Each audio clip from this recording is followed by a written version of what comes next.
Today we're talking about the new MacBook Pro. This MacBook Pro is amazing. I recently got the 14-inch MacBook Pro. It's with the new M1 chip. Let me run you through the specs before I really get into it. So the specs that I got were the 64 gigs of RAM with the M1 Max, and like I said, the 14-inch display. So let's start from the top down. Why did I decide on the 14-inch screen? I'm previously coming from a 15-inch MacBook Pro, and I really liked it. But I got it whenever I didn't necessarily have enough money to get the one that I needed. I had that one for about 2 years, and it was time for an upgrade, especially whenever I saw this new one come out. But the reason I went to the smaller screen instead of the bigger screen is because I travel a lot for work. And whenever I travel, I like to edit on planes, and I like to edit just kind of on the go and always have it in my backpack.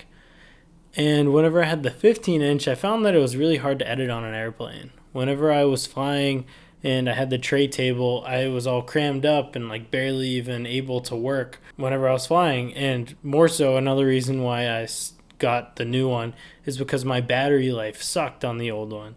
And I think I had it plugged in all the time, so it kind of ruined the battery.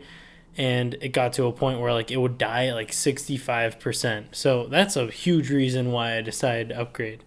The old one that I had 16 gigs of RAM, and it was nice, but I needed to proxy all of my footage. I needed to just kind of dumb down everything so that I could actually use it. But when it came to getting the R5, which is what I shoot on now, I had to proxy everything like I just said. And I couldn't shoot in the resolutions that I wanted because I knew my computer couldn't handle it. If I tried shooting in 4K 120, my computer would literally die. I don't even know if I would be able to edit proxies in 4K 120, which sounds insane. But yeah, one of the main reasons I got the 14-inch was to travel. It's smaller, it's lighter, and I personally like it. It did take some getting used to because I was so used to the 15-inch display, and it's a big difference. 1 inch, whenever it comes to this small of a screen, makes a big difference, but it doesn't affect me that much. I think I would actually rather the display be down an inch than up an inch, and the reason for that is travel, and it's just easier to travel with whenever it's a smaller screen, smaller computer. And the reason I was originally going to get the 16-inch, which is kind of funny, is because I didn't know you could max them out to be the same specs. Whenever Apple came out with the laptop and had it on their website, they had this weird roundabout way of you maxing out the 14-inch display.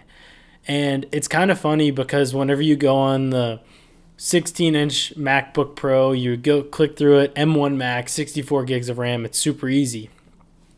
But to do the 14-inch maxed out, you have to click through, you have to click on the computer, and then you have to take one extra step just to get to see what all of the specs are. They didn't necessarily advertise that you could max out the 14-inch display. So whenever I figured out that I could have the same specs on both of them, it was kind of a no-brainer. I knew that I needed the quality, I needed to max it out because of the footage that I'm handling. And the footage that I'm handling is usually 4K 60, 4K 120, just 4K in general, and I plan on upgrading cameras eventually too. I plan on getting to a point where maybe I want to get the red Komodo. If I want to be able to handle that footage, I needed to upgrade. It was a no-brainer once again. And then the next spec that I got was the M1 Max. I don't need to talk on this too much, but it is an absolute game changer. And I'm actually going to tie this and the RAM in together because I don't know a lot about the computer technically, but I know that it is so different and it's so much better than my old one. The old one had the Intel chip and it just didn't run as well. Now that I have this M1 Max with the 64 gigs of RAM, the computer is unstoppable. I edit 8K raw footage, no buffer. It's so easy. It's pretty much like I'm editing 1080 footage. 4K 120 footage, easy breezy, in log, super easy. It just lets my workflow be so much quicker. I don't have to proxy things overnight. I don't have to worry about the proxies unlinking and then I have to relink them. If you've ever been through that, that is an annoying problem because sometimes for some reason Premiere likes to export your proxies as the main file whenever you export. I don't know if that was something wrong on my end, but it happened once in a while and it really annoyed me. So now that I can completely avoid proxies, it makes my life a whole lot easier. But my reaction to this computer is it is amazing. It is the best laptop I've ever used, period. And I knew that I needed a laptop. People would tell me to build a PC or something like that, but I don't necessarily like being docked up at home all the time.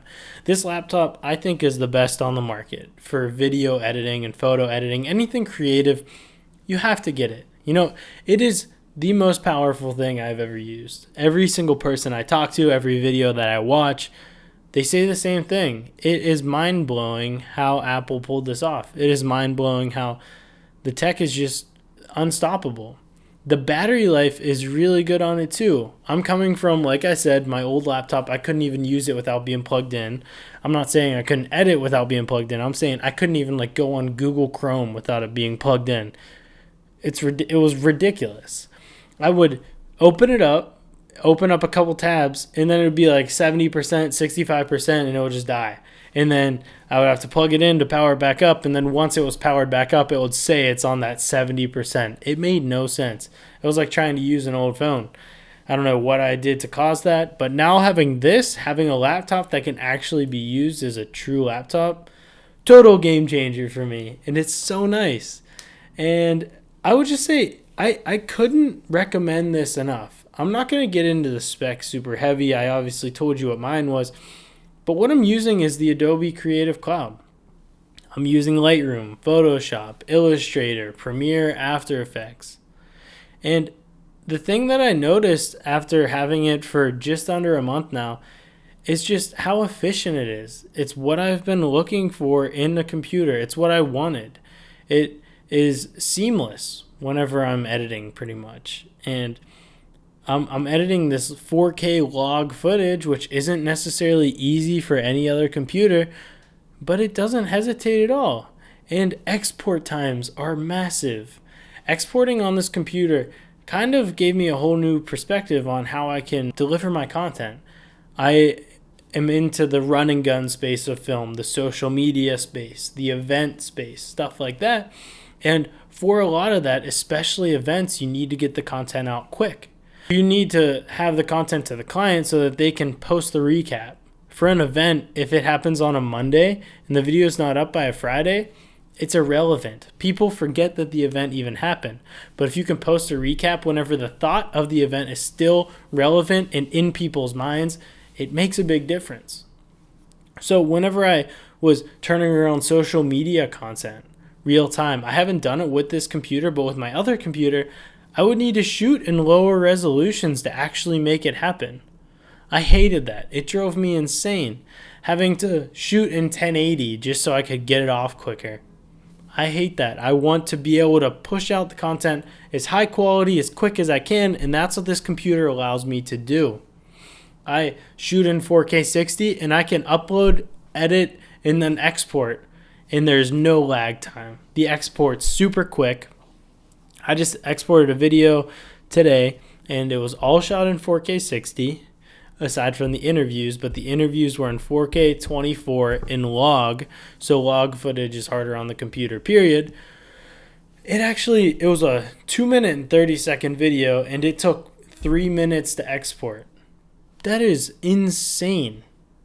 For me, coming from my 15-inch 16 gig RAM MacBook Pro, this is a whole different realm. This is such a game changer for me. And I couldn't be happier with how it's treated me so far. I couldn't be happier that I actually made the purchase. I know it's not super cheap. I know it's not cheap at all. But I couldn't promote it enough. It's an amazing laptop. It does everything I wanted it to do.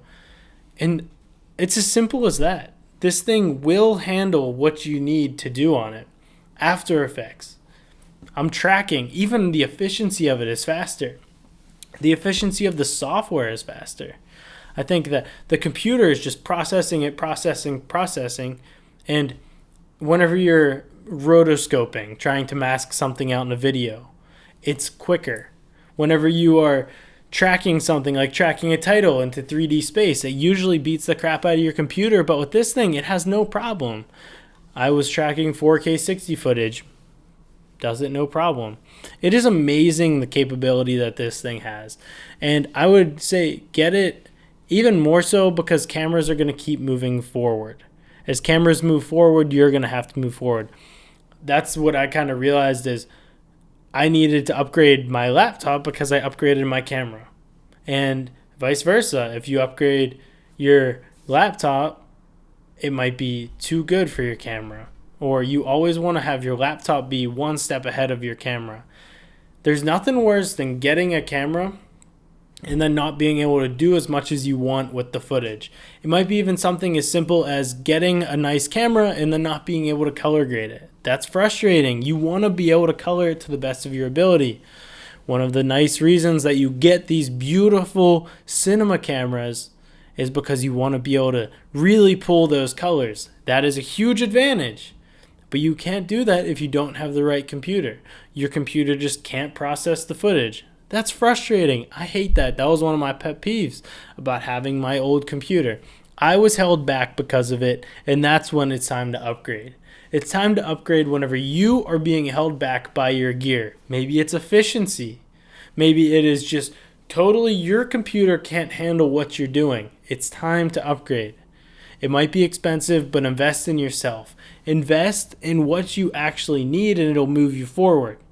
There won't necessarily be a direct impact in this computer to my business's success.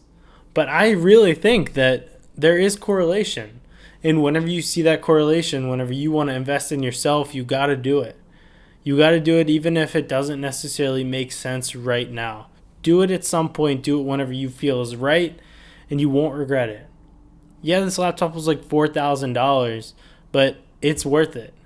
You know, whenever I have this thing and I'm out in the field and need to turn something around quick, that pays for itself right there. That's what makes it worth it. Whenever I'm exporting a video and the client needs it right away, maybe it's a last minute thing, the client needed the video by a certain time, but there was a little mistake or a little thing they wanted to change. Instead of it taking me 30 minutes to re-export that video, instead, this is going to take me a fraction of the time because it's so much more powerful. That makes it worth it. That makes the computer, that makes the money you spent on it worth it.